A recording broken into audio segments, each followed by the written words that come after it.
입니다. 네, 모처럼 따뜻한 봄날이 되돌아와서 화창한 날씨를 저희가 즐기고 있는데, 이렇게 화창한 날씨만큼 세상에 더 많은 평화와 정의가 이렇게 밝게 빛나는 세상이 왔으면 좋겠다 생각이 듭니다.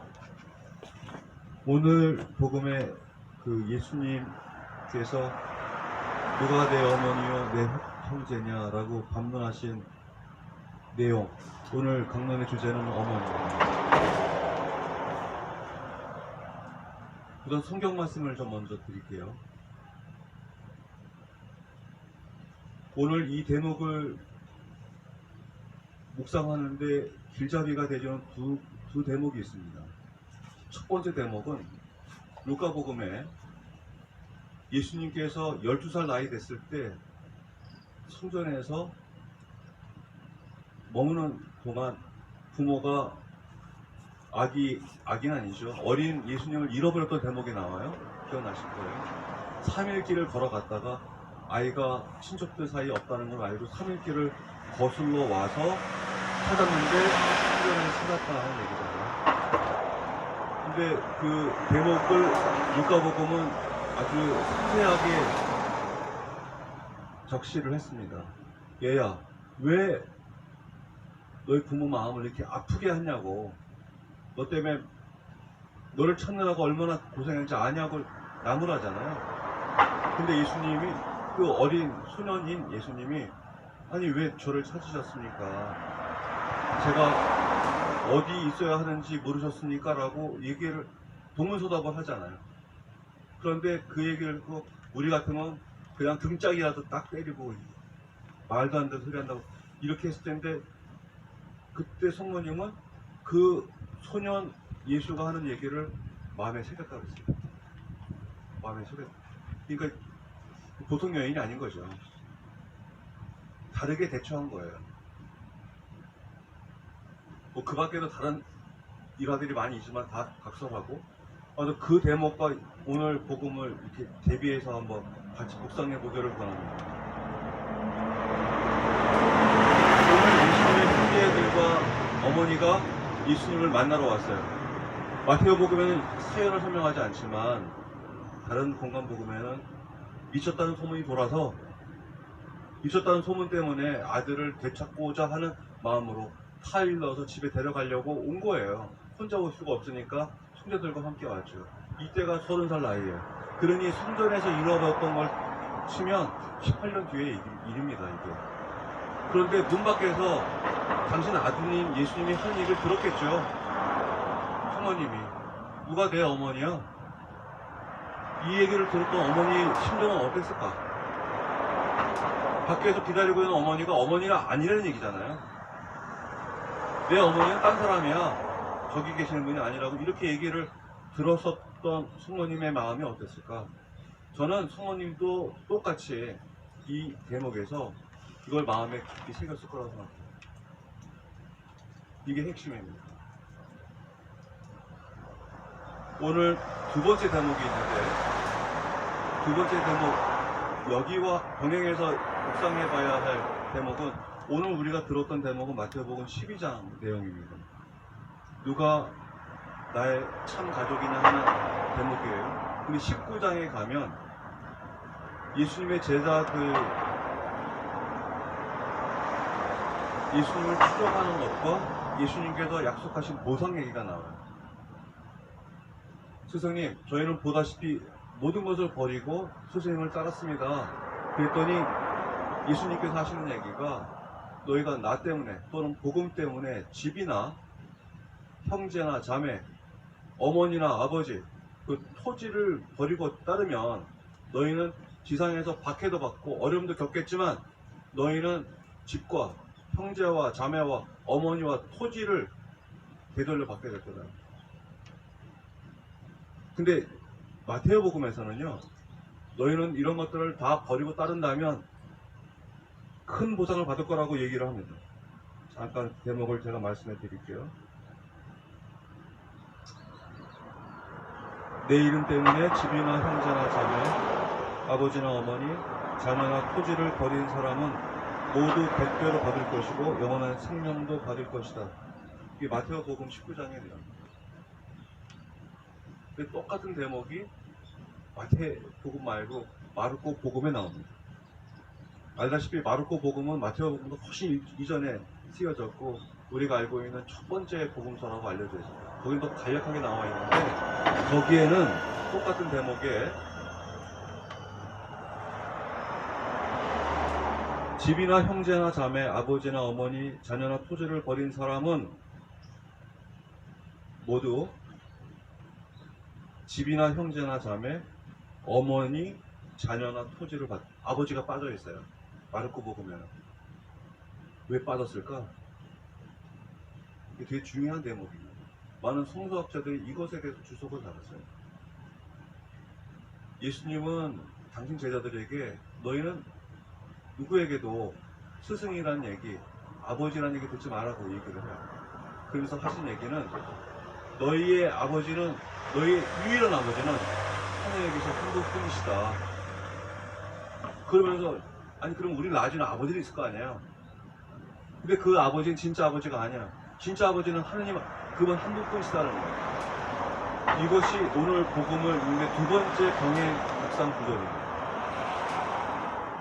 우선 왜 마르코 복음에서는 의도적으로 아버지라는 말을 뺐을까? 마테오 복음에는 그냥 버리기만 한다는 얘기만 나오는데 마르코 복음에서는 이렇게 얘기를 하는 거예요. 많은 성서학자들이 이렇게 설명을 합니다. 예수님을 따랐던 많은 제자들은 정말 말 그대로 집과 토지와 가족을 버리고 따랐어요. 근데 새로운 가족을 만나. 어디서? 예수님 안에서 새로운 가족을 만나는 거예요. 그 새로운 가족이 원시 공동체, 우리가 지금 교회라고 부르는 형제요 자매이며 자모이신 교회를 우리는 새로운 가족으로 받아들임으로 해서 기존의 혈연관계의 가족에서 영적인 가족으로 재구성이 되는 이 과정을 마르코 복음이 명시하고 있다고 얘기를 하는 거예요. 아버지가 빠진 이유는 간단합니다. 그 가정의 아버지는 하느님이시기 때문에.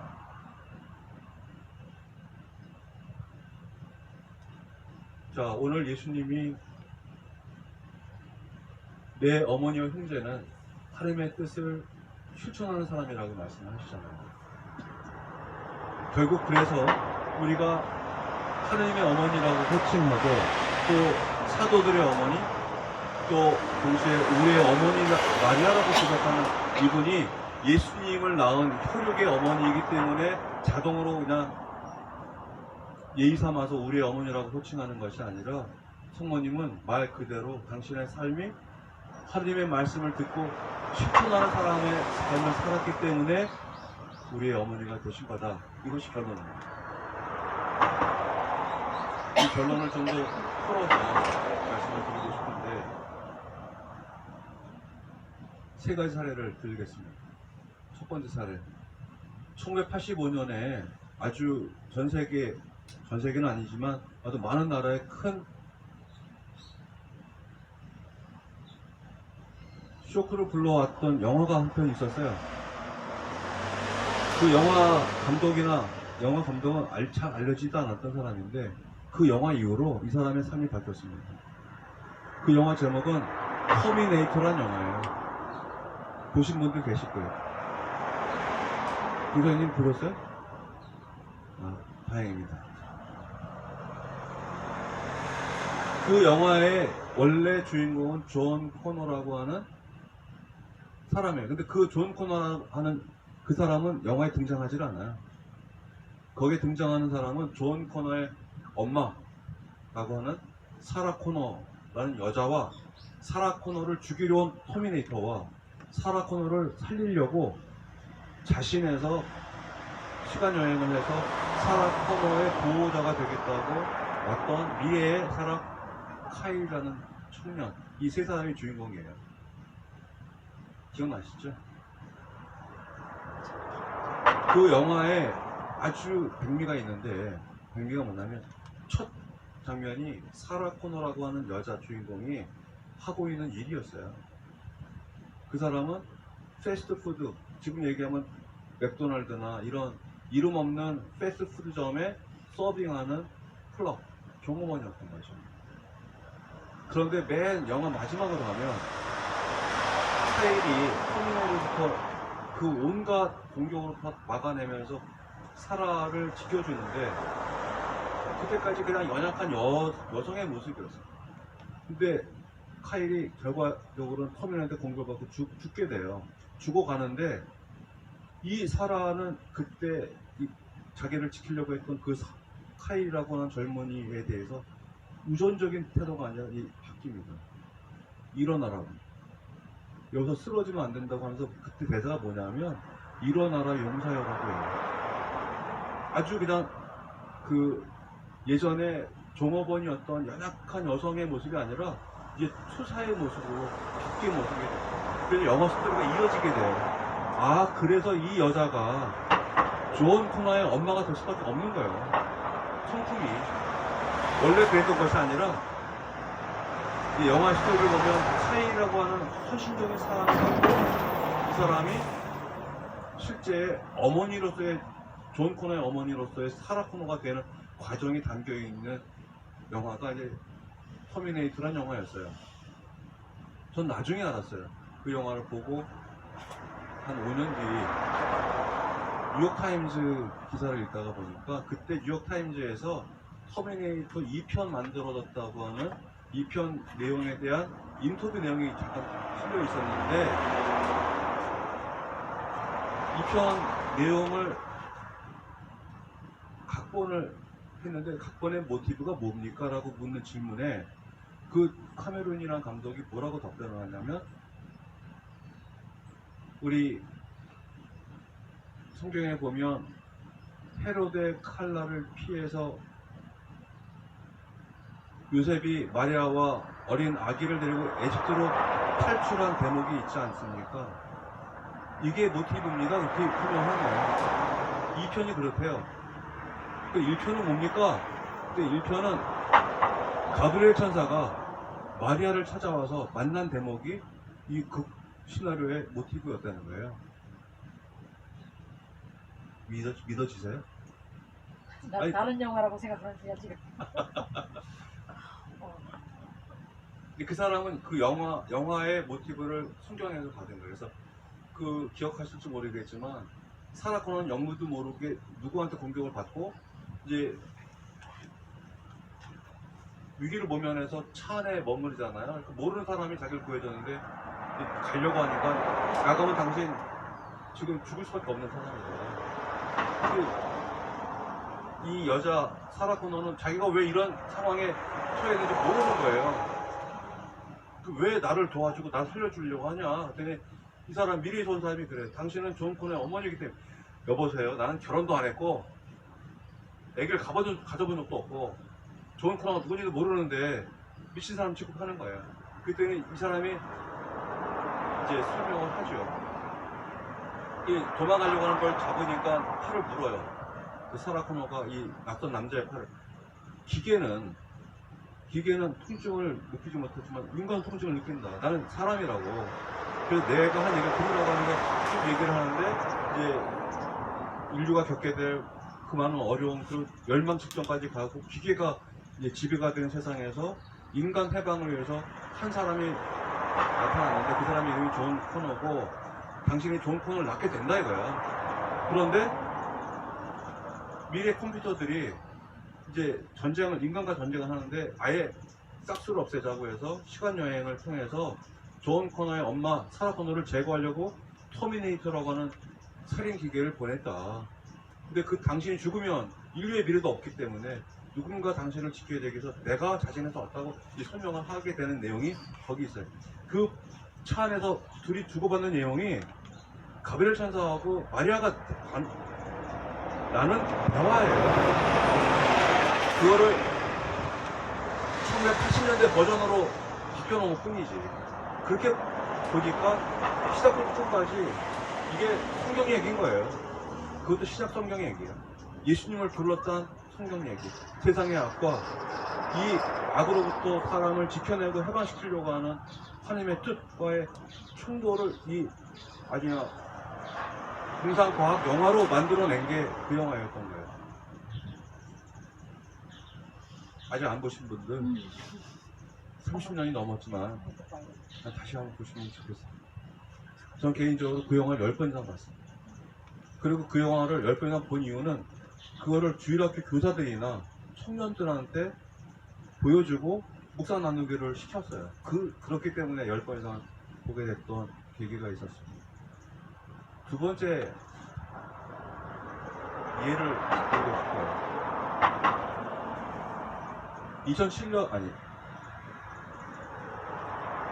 1907년도에 출판된 책입니다.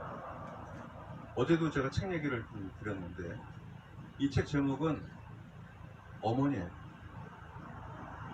그 제적 러시아 말기 그리고 소비에트 초기 시절에 활약을 했던 막심 고리키라고 하는 사람이 쓴 단편 소설입니다. 정말 감동적인 소설인데 이 막심 고리키의 고향에서 있었던 실제 일을 소설로 각색을 한 거라고 해요. 그것은 어떤 내용이냐 하면 그 술주정뱅이 남편에게 늘 매맞고 사는 어떤 40대 젊은 엄마가 있었어요. 이 여성은 너무 소심하고 소극적이고 매사 겁이 너무너무 많은 사람이야. 근데 하나밖에 없는 아들이 있는데 이 아들이 그 얘기하면 물이 들었어. 사회주의 운동에 중도돼서 사회주의 운동 한다고 공장 악덕 기업주라든가 또 정부의 반기를 드는 활동을 하기 시작했어요. 이 엄마는 배운 것도 없어서 글도 못 읽어. 그리고 자기 말도 할 줄 모르는 그냥 연약한 보통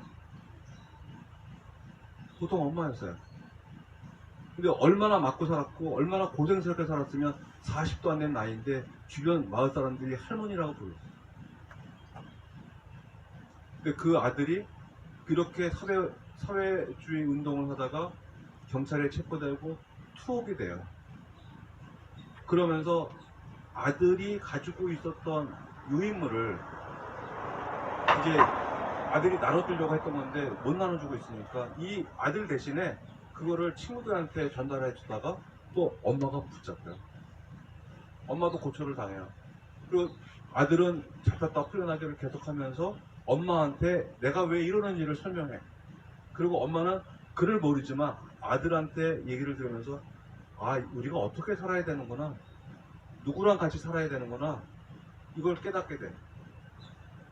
그 아들은 나는 좋은 대학 가고 돈 많이 벌어서 입신 출세하고 어머니를 모시고 싶은 마음은 없지 않지만 저는 노동자들하고 살겠습니다. 노동자들을 살겠습니다. 이러면서 왜 노동자들이 중요하고 왜 가난한 사람이 우리 삶에 소중한 사람인지 이거를 엄마한테 가르쳐주기 시작해요. 그런데 이제는 두 번째 아들이 감옥에 가니까 엄마가 아예 아들 대신에 유인물을 인쇄를 해서 아무도 하기 힘든, 그때 붙잡히면 다 수령하는데 교토를 겪는데 아들 대신에 유인물을 찍어서 사람들이 나눠주고 아들이 재판정에서 한 최후 진술을 녹취한 거를 등사를 해서 사람들에게 뿌려요. 아들을 대신해서. 그래서 아들 대신해서 또 어머니가 잡혀서 경찰의 구타로 죽게 되는 내용이 담겨져 있어요. 이 사회주의 여러 가지 문학 작품들이 있는데 그 중에 가장 백미라고 알려져 있는 책입니다. 그래서 이 한 연약한 여인이 아들을 통해서 이렇게 수사가 되고 정말 강인한 여성으로 태어나는구나 하는 것들을 절절히 느끼게 해주는 작품이에요. 이 두 번째 사례가 바로 오늘 성모님 이야기하고 맥이 닿아 있다고 저는 봅니다.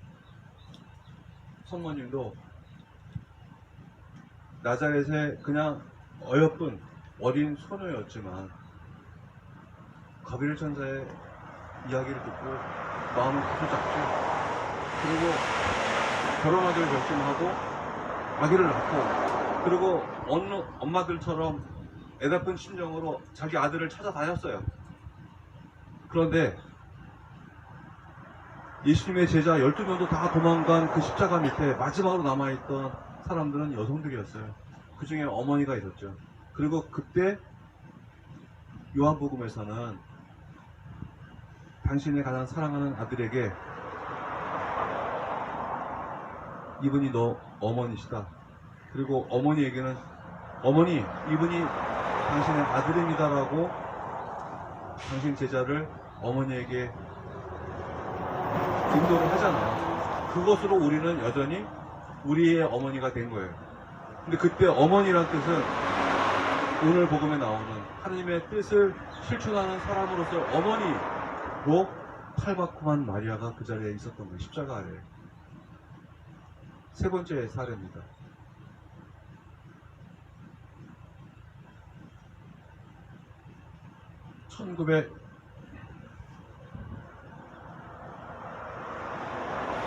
(1929년생이신데) 2021년에 돌아가신 이 땅에 어머니가 한 분 계세요. 그분의 이름은 이자, 소자, 천자입니다. 이분의 큰아들은 이름이 전태일이었어요. 전태일은 청계천 평화시장 거기서 재봉사로 재단사로 일하다가 1970년 바로 지난주 월요일이죠. 11월 13일 노동기본법 준수하라고 분신하셨던 분이죠. 바로 그날 이소선 여사는 삶이 전국점을 찍게 됩니다. 이제 한 개인, 한 집안의 엄마에서부터 이제 모든 노동자의 엄마, 모든 민주화 때 쓰러져간 가족들의 엄마, 그리고 민주주의를 위해서 헌신하는 모든 사람의 엄마로 그 뒤 40년을 살아요. 아마 전 세계에서 이렇게 평생을 자기 아들을 통해서 변화된 삶을 살았던 사람이 이렇게 오랜 동안 사는 사람이 있었나? 아마 유례가 없다고 할 정도입니다. 이분이 돌아가셨을 때 우리 가톨릭 신문에서는 십자가 밑에서 예수님의 죽음을 지켜봤던 그 어머니가 이후에 사도들의 모부가 되고 교회의 어머니가 됐던 성모님과 너무나 흡사한 삶을 사신 분이라고까지 칭송을 했어요. 이건 지나친 과찬이 아니죠.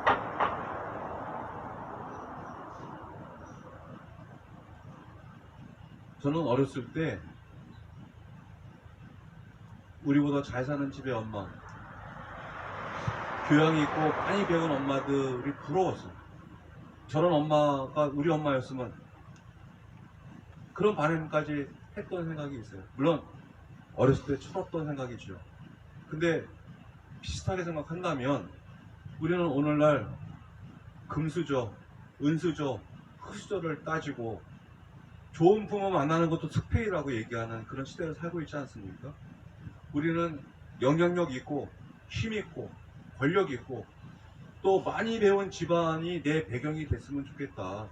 또 그런 사람들이 내 형제요 자매 이름 속자만 내면 다 알만한 사람들이 정말 득실거리는 그런 집안에 내가 속했으면 좋겠다고 여기는 게 대다수 사람들의 심정이 아니겠습니까?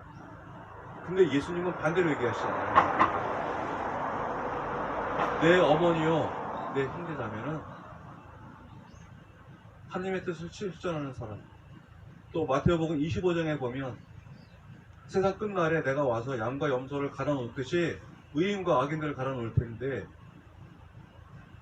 내가 굶주렸을 때, 목말랐을 때, 병들었을 때, 나그네돼 있을 때, 감옥에 갇혔을 때 나를 돌보아주고 나를 찾아주고 먹을 것을 주고 마실 물을 주었던 사람들 그게 누군데요? 주님이 언제 그런 적이 있었습니까? 그랬더니 하신 말씀이 뭡니까? 여기 있는 형제들 중에 가장 보잘것없는 이에게 해준 것이 바로 나한테 해준 거다. 예수님은 가장 보잘것없는 사람들 틈바구니에 같이 있기를 원하셨고, 그 사람들이 내 형제요 자매, 내 어머니고 내 가족이길 바라셨던 분이다. 그렇다면 우리는 예수님을 따른다고 하면서 내가 내 형제요 자매라고 봐야 할 사람은 누굴까? 내가 어머니로 삼아야 될 사람이 누굴까를 한번 다시 되돌이켜 봐야 되지 않겠습니까? 우리가 과거에는 나약한 인간, 그 한갓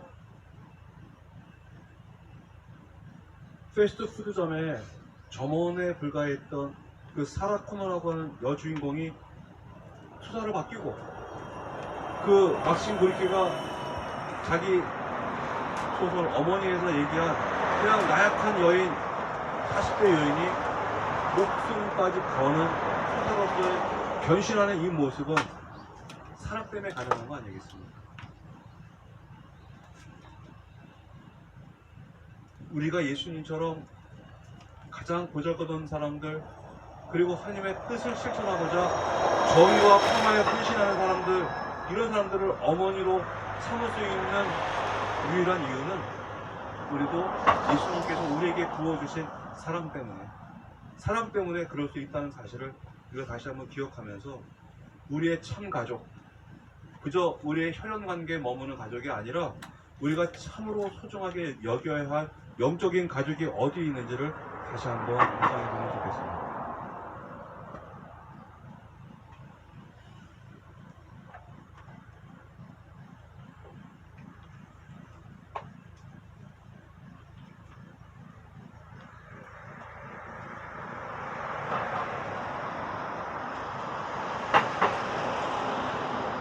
동호지가 257장 하겠습니다.